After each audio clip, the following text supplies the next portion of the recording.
नमस्ते students. Programming में कभी सोचा है कि एक छोटी सी डिटेल, एक छोटा सा ओवरसाइट कैसे एक मल्टी मिलियन डॉलर डिजास्टर का रीजन बन सकता है? आज हम एक ऐसी ही कहानी को डीकोड करने वाले हैं जहां कोड की सिर्फ एक लाइन ने लिटरली सब कुछ बदल दिया। रेडी हो? फोकस मोड ऑन है ना? ओके, तो सीन है साल 1996 का। यूरोपियन स्पेस एजेंसी का बिल्कुल नया रॉकेट एरियान 5 अपनी पहली फ्लाइट पर था।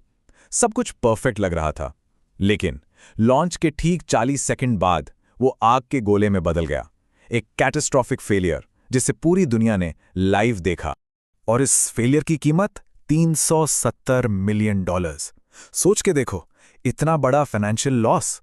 और इसके पीछे की वजह कोई इंजन फेलियर नहीं था, कोई स्ट्रक्चरल डिफेक्ट भी नहीं, बल्कि कोड में छिपी एक छोटी सी अनजानी सी गलती। तो आखिर वजह थी क्या? जब इन्वेस्टिगेटर्स ने डेटा को एनालाइज किया तो उन्हें एक बहुत अजीब चीज मिली।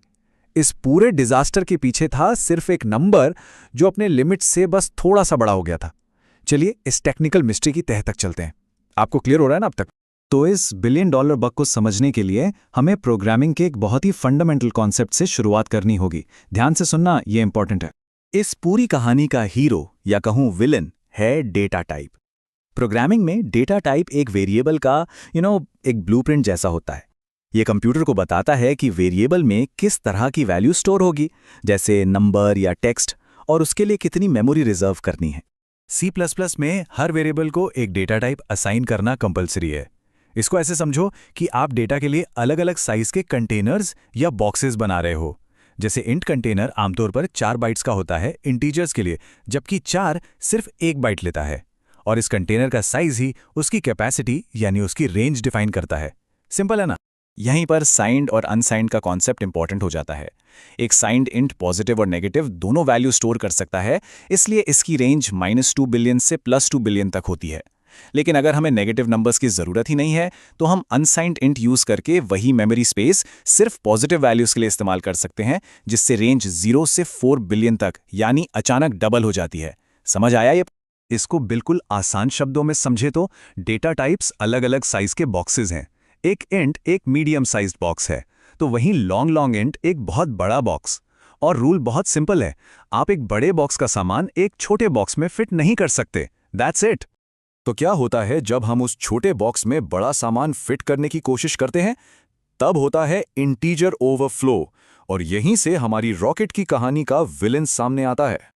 इसे समझने के लिए कार के ओडोमीटर का एग्जाम्पल लेते हैं। सबने देखा है राइट? जब मीटर 9,99,999 पर पहुंचता है तो अगला किलोमीटर उसे रैप अराउंड करके वापस 0,00,000 पर ले आता है। कंप्यूटर्स भी अपनी मैक्सिमम लिमिट पर पहुंचने के बाद नंबर्स के साथ बिल्कुल ऐसा ही करते हैं। तो इंटीजर ओवरफ्लो की टेक्निकल डेफिनेशन ये है कि जब कोई कैलकुलेशन एक ऐसा नंबर बनाए जो उस डेटा टाइप की रेंज से बाहर हो। सीधे शब्दों में, नंबर उस कंटेनर के लिए बहुत बड़ा या बहुत छोटा हो गया है। चलो एक प्रैक्टिकल एग्जांपल देखते हैं। स्क्रीन पे ध्यान है ना?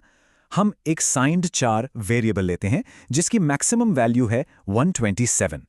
अब अगर हम इसमें 1 ऐड करें तो रिजल्ट 128 होना चाहिए, राइट?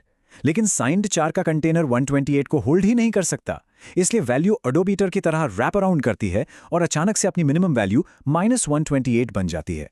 सोचो, एक पॉजिटिव नंबर एक सिंपल से एडिशन के बाद अचानक नेगेटिव बन गया। माइंड ब्लोइंग है ना? और ऐसी छोटी सी रैप अराउंड गलती के रिजल्ट्स बहुत बड़े हो सकते हैं।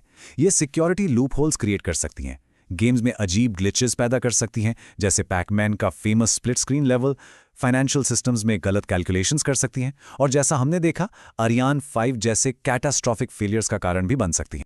तो अब हमारे मिस्ट्री सॉल्व हो गई। आर्यन 5 इसलिए फेल हुआ क्योंकि उसके सॉफ्टवेयर ने एक बड़े 64 बिट नंबर को, जिसमें रॉकेट की हॉरिजॉन्टल वेलोसिटी स्टोर थी, एक छोटे से 16 बिट इंटीजर बॉक्स में कन्वर्ट करने की कोशिश की। नंबर इतना बड़ा था कि वो छोटे कंटेनर में फिट नहीं हो सका, ओवरफ्लो हुआ, और इस एक एरर ने रॉकेट का पूरा गाइडेंस सिस्टम क्रैश कर दिया। सब कुछ एक सिंगल डेटा कन्वर्जन एरर की वजह से। तो गलती तो हमें समझ आ गई, लेकिन C++ में ऐसी छोटी छोटी डिटेल्स सिर्फ डेटा टाइप्स तक ही लिमिटेड नहीं है। अब देखते हैं कि ऑपरेटर्स यूज करते वक्त प्रिसिजन मेंटेन करना क्यों जरूरी है। रेडी हो नेक्स्ट स्टेप के लिए?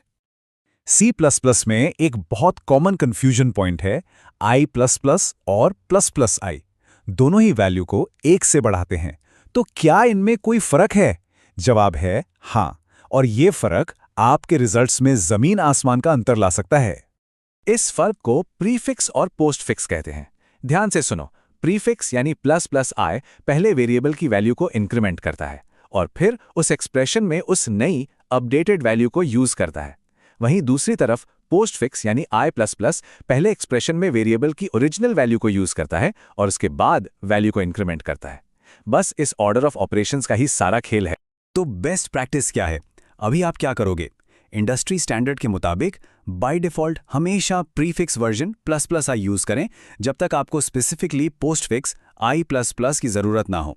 प्रीफिक्स जनरली थोड़ा ज़्यादा एफिशिएंट होता है और कोड में कन्फ्यूजन कम करता है। ये एग्जाम्पल इस फर्क को बिल्कुल साफ कर देगा। पहले केस में 2 × i++, i की ओरिजिनल वैल्यू यानी कि 0 यूज़ हुई, इसलिए आउटपुट 0 आया और उसके बाद i की वैल्यू 1 हुई। दूसरे केस में 2 × ++j, j की वैल्यू पहले बढ़कर 1 हुई और फिर मल्टीप्लाई हुई, इसलिए आउटपुट 2 आया। देखा, फाइनल वैल्यू दोनों की 1 है, लेकिन एक्सप्रेशन का रिजल्ट बिल्कुल अलग है। तो इन सभी बातों से हमें क्या सीख मिलती है? चलिए, इन सभी लर्निंग्स को एक सिंपल स्मार्ट चेकलिस्ट में समराइज करते हैं। इसको नोट किया? तो आज हमने क्या सीखा? ये 4 सिंपल रूल्स आपको ऐसी गलतियों से बचा सकते हैं। पहला, हमेशा अपने डेटा की लिमिट्स को जानो और सही साइज का डेटा टाइप चुनो। दूसरा, साइंड और अनसाइंड के बिहेवियर के फर्क को समझो। तीसरा, इंटीजर ओवरफ्लो के खतरे से हमेशा अलर्ट रहो, खासकर जब यूजर इनपुट या बड़ी कैलकुलेशन से डील कर रहे हों। और चौथा, क्लैरिटी और एफिशिएंसी के लिए प्रीफिक्स ऑपरेटर्स ++i को प्रायोरिटी दो। तो आज हमने देखा कि कैसे प्रोग्रामिंग में सबसे छोटी डिटेल्स का सबसे बड़ा इम्पैक्ट हो सकता है। अब ये सोचना जरूरी है कि हमारे अपने काम में या प्रोजेक्ट्स में ऐसी कौन सी छोटी डिटेल है जिस पर थोड़ा और ध्यान देने की जरूरत है। प्रैक्टिस करोगे ना, सिर्फ देखने से नहीं होगा। हमारे चैनल को सब्सक्राइब कीजिए और वीडियो को अपने दोस्तों के साथ शेयर जरूर कीजिए। कमेंट सेक्शन में अपना डाउट या नेक्स्ट टॉपिक लिखना मत भूलिएगा।